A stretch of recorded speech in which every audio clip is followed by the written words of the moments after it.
अब इसको हम ऑन किए हैं, देखिए हमारा पंप चालू हो गया है। दूसरा हमारा आता है मोटर का, तो मोटर को हम ऑन करते हैं, देखिए मोटर हमारा ऑन हो गया है। चलो और आगे ले जा रहे हैं, देखिए और ऑन हो गया, फिर ऑन हो गया, चल रहा है। फिर उसके बाद एक पॉइंट और घुमाते हैं, तीसरा पॉइंट, तो इस पर भी हमारा मोटर ये चल रहा है। उसके बाद आखिरी घुमाते हैं तो ये हमारा ऑफ हो जा रहा है। तो ये भी हमारा वर्क कर रहा है। अब इसको हम ऐसे कर देंगे, बंद हो जाएगा। तो ऐसे आप भी कनेक्शन कर सकते हैं। देखिए कूलर फैन का ये जो रेगुलेटर होता है, इसको कनेक्शन कैसे करते हैं। आपके स्विच का वायर टूट गया या नया स्विच लगाना चाहते हैं तो शुरू से आपको इसका वायरिंग बता दे रहे हैं, इसका कनेक्शन कैसे किया जाता है आमतौर पर। तो हम आपको एक कनेक्शन किए हुए हैं, वो आपको अच्छे से दिखा दे रहे हैं ताकि आपको अच्छे से समझ में आ सके। तो इसको हम सबसे पहले इसके स्विच प्लेट को खोलेंगे। अब देखिए इसको सीधा कर रहे हैं, ऐसे आपको दिखा रहे हैं। ये स्विच प्लेट हम खोल चुके हैं। अब देखिए इसमें हम 3 स्विच लगाए हुए हैं। एक हमारा देखिए इसमें लिखा हुआ है, ये हवा अगल बगल करने वाला है, उसका है स्विमिंग का। और एक है हमारे मोटर का, फैन मोटर का, हाई स्पीड लो स्पीड और स्विच ऑफ का है। और दूसरा है ये हमारा वाटर का है, पानी जो टुल्लू होता है उसके चालू बंद करने के लिए ये लगा हुआ है। अब इसको तो स्विच कनेक्शन करने के लिए हमें अपनी जो ये देखिए ये मोटर का वायर आया हुआ है, 2 वायर वाला, एक वायर मोटर का, एक वायर देखिए ये टुल्लू का आया हुआ है नीचे से, वाटर पंप जो होता है, एक इसका और एक मोटर का, और तीसरा ये है हवा अगल बगल करने वाला जो छोटा सा मोटर होता है, ये इसके लिए स्विमिंग के लिए, तीनों को।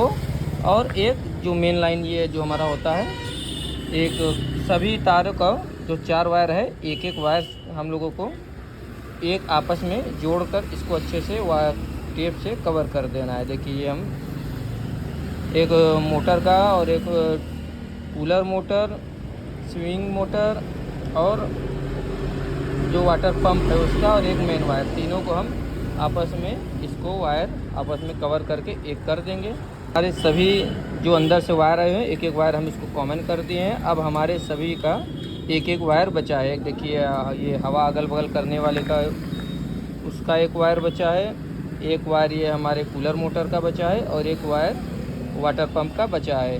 तो अब हमें स्विच का कनेक्शन देखना होगा।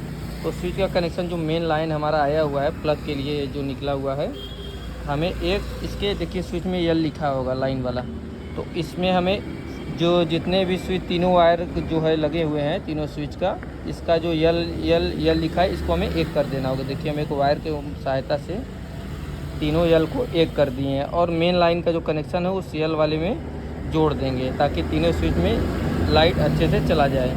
अब उसके बाद हमारी बारी आती है ये मोटर के कनेक्शन की, जो एक एक वायर बचा है। तो मोटर का कनेक्शन हम देखिए इसमें ये हमारा स्विमिंग मोटर का है, तो इसको हमें देखिए इधर ऑन लिखा है, इधर ऑफ लिखा है। मतलब एक बार ऑन करेंगे ऑन होगा, फिर चालू करेंगे बंद होगा, फिर चालू करेंगे चालू होगा। तो ऐसे कनेक्शन करने के लिए हमें इसका 1 नंबर रोटरी का ध्यान दीजिए, 1 नंबर और 3 नंबर, इसको हमें आपस में एक कर देना है।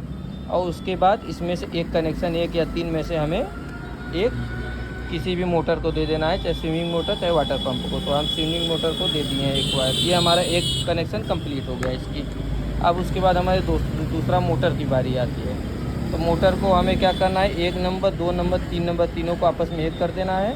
अगर आपके मोटर में 4 वायर आए हुए हैं तो आप 1 2 3 चारों वायर में 3 वायर कनेक्शन स्पीड का कर सकते हैं। अगर 2 ही वायर आए हैं तो आपको ठीक जैसे हम बता रहे हैं वैसे करना है। 1 नंबर 2 नंबर 3 नंबर तीनों को आपस में एक कर देना है। उसके बाद मोटर का जो एक वायर हमारा बचता है वो इसमें से किसी में भी एक में हमें दे देंगे, क्योंकि तीनों एक जुटा है तो किसी में भी देंगे तो वो तीनों में लाइन चला जाएगा।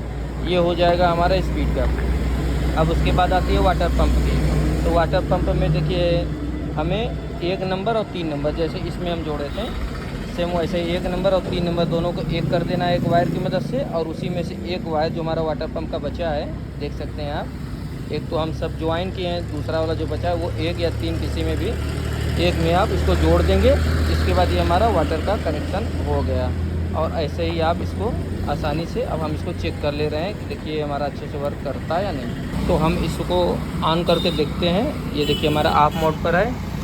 अब इसको हम ऑन किए हैं, देखिए हमारा पंप चालू हो गया है, देखिए कनेक्शन। अब उसके बाद हम दोबारा इसको और आगे ले जाते हैं, बंद हो जा रहा है, फिर ऑन कर रहे हैं, फिर चालू हो रहा है, फिर कर रहे हैं, बंद हो रहा है। मतलब ये कनेक्शन बिल्कुल ठीक है। अब दूसरा हमारा आता है मोटर का। तो मोटर को हम ऑन करते हैं, देखिए मोटर हमारा ऑन हो गया है, चालू भी हो गया है। आपको हवा का आवाज़ सुनाई दे रहा होगा। तो मोटर हमारा ऑन हो गया। अब इसको हम और आगे ले जा रहे हैं। देखिए और ऑन हो गया, फिर ऑन हो गया, चल रहा है। फिर उसके बाद एक पॉइंट और घुमाते हैं, तीसरा पॉइंट, तो इस पर भी हमारा मोटर ये चल रहा है। उसके बाद आखिरी घुमाते हैं तो ये हमारा ऑफ हो जा रहा है, देख सकते हैं, बंद हो जा रहा है। तो बिल्कुल ठीक मोटर का कनेक्शन हुआ है। अब बारी आती है हमारा जो ये अगल बगल घूमने वाला स्विंग मोटर है, इसको भी हम ऑन करते हैं। इसको हमारा देखिए मोटर हमारा चालू हो गया, ये घूमना स्टार्ट हो गया है, आपको दिखाई दे रहा होगा। देखिए अभी इधर घूम गया, तो ये भी हमारा अच्छे से वर्क कर रहा है। देखिए इधर चला गया, अब इधर जा रहा है, तो ये भी हमारा वर्क कर रहा है। अब इसको हम ऐसे कर देंगे, बंद हो जाएगा। तो ऐसे आप भी कनेक्शन कर सकते हैं, कोई दिक्कत नहीं। आपको वीडियो अच्छी लगेगी तो वीडियो को एक लाइक ज़रूर कर दीजिए और चैनल को सब्सक्राइब कर दीजिए ऐसे ही और जानकारी पाने के लिए। तो मिलते हैं आपको अगले वीडियो में, तब तक के लिए आपका धन्यवाद।